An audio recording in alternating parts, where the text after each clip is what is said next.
Grab a potato and any lid you have at hand. With a knife, cut the potato in half. Make sure the cut is clean, like the one you see here. Now, take that half of the potato to the bathroom. Once you're in the bathroom, take the potato and rub it all over the glass of your shower.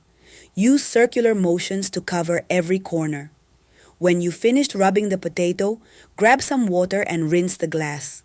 Get ready to be amazed by the results. Many people struggled with their shower glass. Water would accumulate, leaving limescale marks, tough stains, or even encouraging the growth of mold. Keeping the glass clean required a lot of time, effort, and costly cleaning products.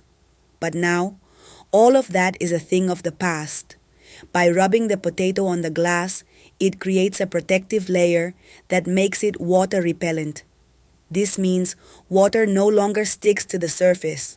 Instead of accumulating, it slides right off, leaving the glass clean and shiny.